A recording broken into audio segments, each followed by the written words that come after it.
નમસ્કાર દર્શક મિત્રો, VTN ન્યૂઝના પ્લેટફોર્મ પર આપ સૌનું હાર્દિક સ્વાગત છે। મેહલોલ ચોકડી પાસે અકસ્માતગ્રસ્ત કારમાંથી વેજલપુર પોલીસે વિદેશી દારૂનો જથ્થો ઝડપ્યો।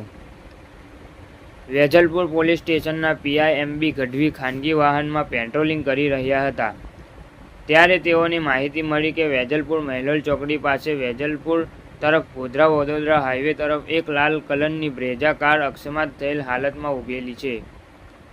જે આધારે પોલીસ તપાસ કરતા GJ18EA 0650 નંબરની લાલ કલરની બ્રેઝા કાર, જેનું આગળનું જમણી બાજુનું ટાયર ફાટી ગયેલું હતું અને આગળના ભાગે એક અકસ્માત થયેલ હોવાનું જણાયેલ ગાડીની અંદર કોઈ બેસેલું જોવા મળ્યું ન હતું। ગાડીની પાછલી સીટ અને ડિક્કીના ભાગે કાળું કપડું ઓઢાટેલ જોવા મળ્યું છે। કપડું હટાવી જોતા ભારતીય બનાવટના વિદેશી દારૂના બોક્સ જોવા મળ્યા હતા, જેથી પોલીસે ક્રેન મંગાવી બ્રેઝા કાર વેજલપુર પોલીસ સ્ટેશનમાં લાવી જોતા કારમાંથી વિદેશી દારૂના અલગ અલગ બ્રાન્ડના કાચના ક્વાર્ટર નંગ 1152 રૂપિયા 2,23,888 તથા બિયરના ટીન નંગ 480 રૂપિયા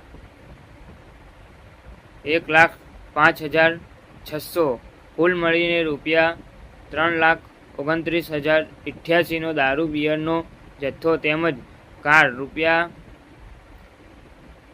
5 લાખ કુલ મળીને 8,29,088 નો પ્રોહી મુદ્દા માલ કબજે કરી પ્રતિબંધિત વિસ્તારમાં વિદેશી દારૂને હેરફેર કરી કારનું ટાયર ફાટતા ગાડી મૂકી ભાગી જનાર કાર ચાલક સામે પ્રોહી એક્ટ મુજબ ગુનો નોંધી આગળની કાર્યવાહી શરૂ કરાઈ છે।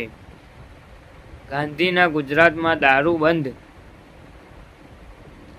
માત્ર નામની ગુજરાતમાં દારૂ બંધી હોવાથી બુટલેગરો બેફામ આગલું ટાયર ફાટી જતા દારૂ બિયરના જથ્થાવાળી બ્રેઝા કાર મૂકી ચાલક થયો ફરાર। કુલ રૂપિયા 8.29 લાખનો મુદ્દામાલ કબજે કરી ગણનાપાત્ર કેસ શોધી કાઢ્યો।